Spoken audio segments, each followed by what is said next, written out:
Esta comunidad pertenece al resguardo indígena Caño Mochuelo, departamento de Casanare, municipio Paz de Ariporo. La comunidad se llama San José del Ariporo, etnia Maibén Masiguari. Cuenta con un número de habitantes, 374 personas y 85 familias.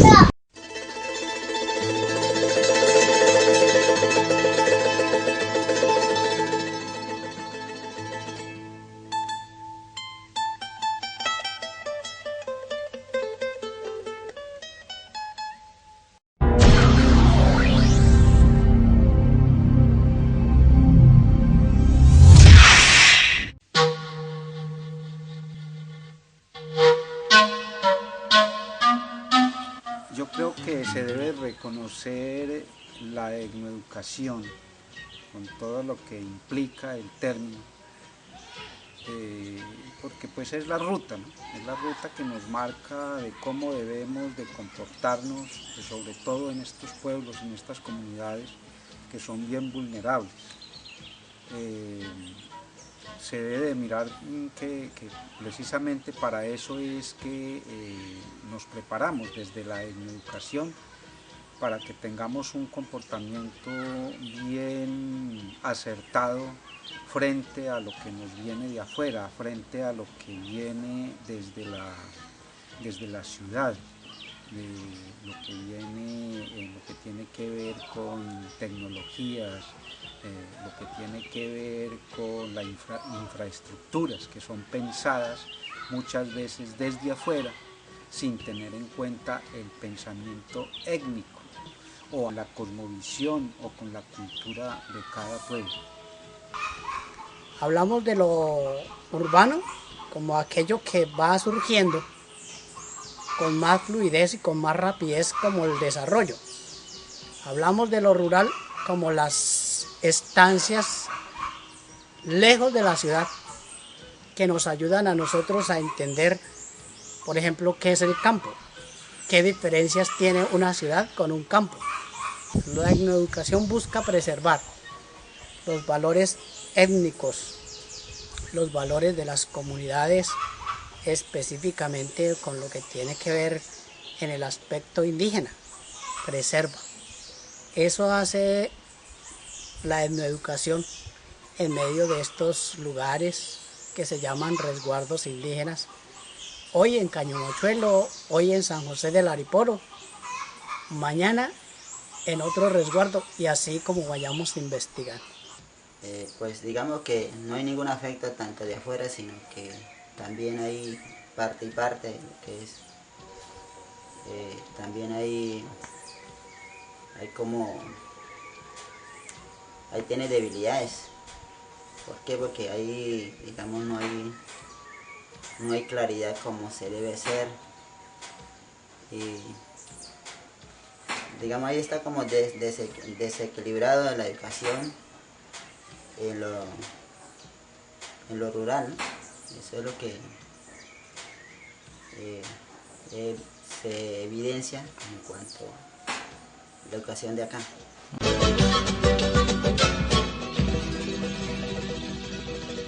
Yo creo que son unas relaciones buenas, entre comillas, pensando que el Estado conoce bien a las comunidades o a los pueblos o a las etnias, los conoce muy bien y saben que estas etnias carecen de conocimientos sobre las normas, sobre las leyes, sobre los decretos, es decir, sobre todo lo que tiene que ver con sus derechos, que habla la Constitución y hablan las mismas normas, además que son unos derechos especiales para los pueblos indígenas.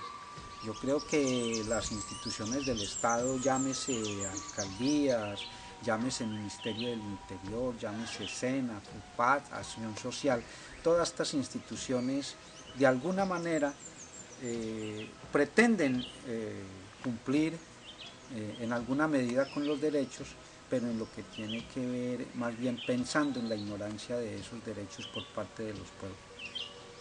Cuando hablamos de la autoridad, tenemos que diferenciar desde la etnoeducación la autoridad tradicional en comunidades como estas, que son comunidades indígenas, y la autoridad en las ciudades,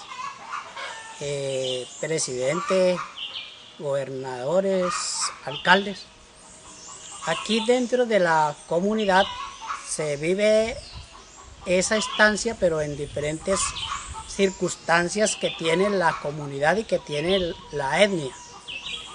De tal manera que aquí vamos a tener el comité de organización o de gobierno.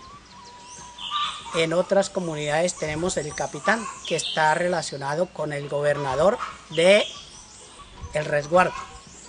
Este gobernador del resguardo es el representante legal ante las instancias del Estado, como es la gobernación, como es el municipio y como es la nación. Él es el representante. Luego hay una relación. Los estamentos superiores de la nación tienen conocimiento de estos lugares por la información que proporcionan los gobernadores, por la información que proporcionan los capitanes y las juntas de gobierno de las comunidades indígenas. Por ejemplo, el alcalde, digamos, en este municipio, como que hay reconocimiento porque se ve, digamos, al menos su responsabilidad, digamos, con los pueblos indígenas. Se viene a presentarse acá y se viene. Igual, digamos, de pronto por la distancia, por la avenida hasta acá al resguardo o a las comunidades. Pero yo veo que ahí no tan permanente, pero sí ahí se atiende, digamos, a las necesidades de alguna manera, mal o bien, pero se atiende, digamos, las necesidades del pueblo. Cuando hay problemas ahí en la comunidad, hay colaboración, ¿no? Se atiende las necesidades, por ejemplo. Si hay mal en la salud, si hay mal, digamos, en la organización en cuanto a lo que se debe tener en la comunidad por parte de las autoridades tradicionales, siempre hay aliados. Eso es lo que yo veo en parte tanto del Estado de afuera y el gobierno tradicional del pueblo local.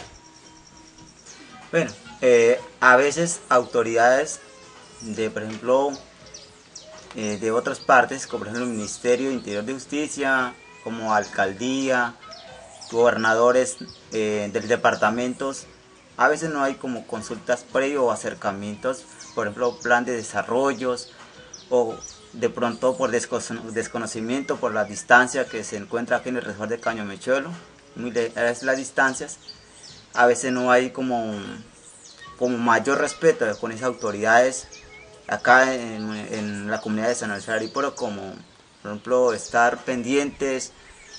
Hoy tenemos grandes consecuencias, muchos problemas, como en falta de aguas potables en esas comunidades, casi no había apoyo, y falta las responsabilidades de autoridades externas, y también tener parte y parte aquí como mayor gestiones.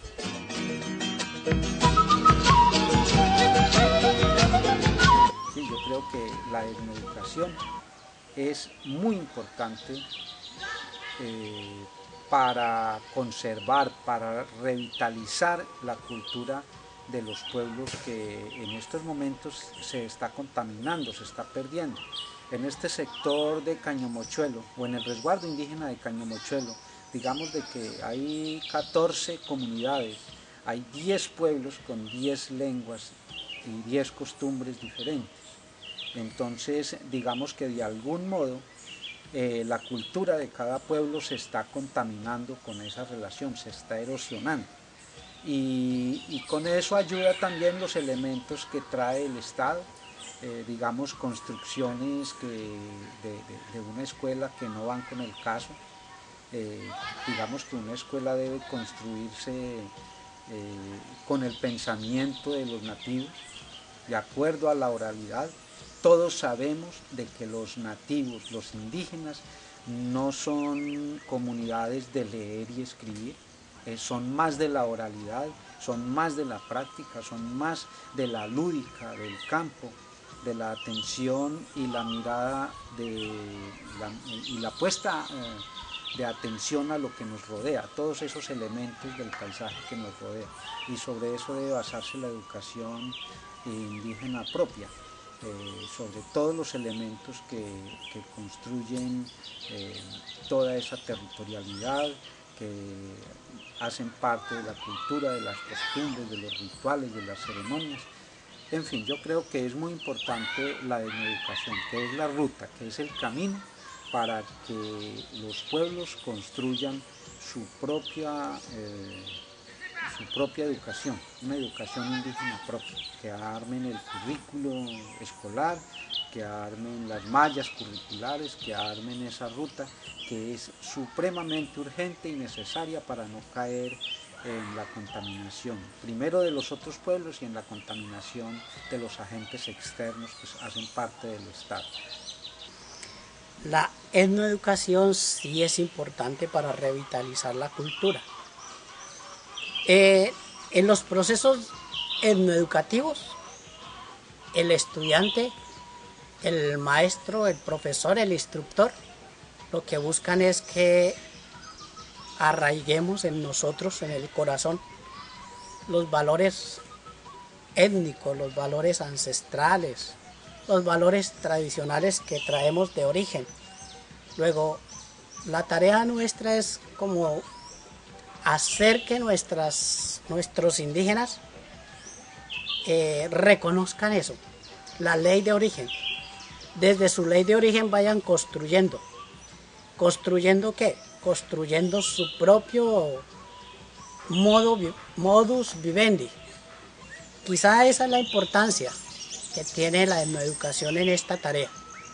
Buscar que las comunidades indígenas no se pierdan, más bien ahonden su conocimiento en las raíces ancestrales que tienen.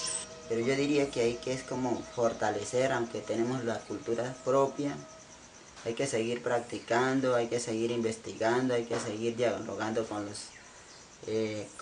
sabios, con las sabias, ya que todavía existen algunos mayores, porque ya algunos sabios y sabias se nos están agotando, ya no se cuenta con herramientas, digamos, de personas como sabios y sabias que nos pueden ayudar. Pero ahí al menos algunos todavía existen. Aprovechar a estos ya que tenemos herramientas. ¿Por qué? Porque tener educación propia primero es aprender lo base, cómo eran la educación propia cuando no estamos como hoy. Tenemos dos pensamientos. Dos pensamientos quiero decir, es como tenemos que enfrentar el mundo nuevo. Tenemos que, como herramienta, para mí sería es como mirar cuál herramienta me puede servir, digamos, tanto propio, tanto lo que es como herramientas nuevas. Es decir, si yo comprendo los nuevos, entonces yo no me estoy hundiendo yo mismo, sino que más que todo es como tener equilibrio en los conocimientos para nuestra vida, digamos. Voy a hablar, digamos, del pueblo Maybel Mashiguare, que no se acabe, digamos, llegó en el mundo occidental y ahí se fracasaron, no saben cómo se puede defender la cultura propia, no se pueden hablar, digamos, cómo se habla la lengua, por ejemplo, en la educación propia, cómo sería. Hay que, por ejemplo, mejoraríamos desde, por ejemplo, el baile, la forma de hablar, cuando estamos hablando en nuestro propio idioma, cuando estamos hablando en español.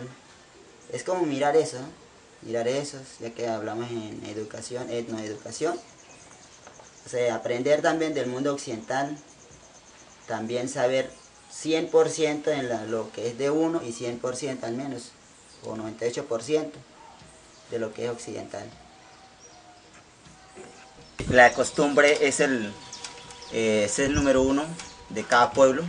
Si el pueblo no tiene escultura, no es su pueblo, ya es vencido, ya es fracasado a todos, porque a cada pueblo Maybel Mashiguare mantiene todavía las culturas vivas, por ejemplo la recolección de frutas, celebración de cambio de voz, de la pubertad de las niñas, bailes tradicionales,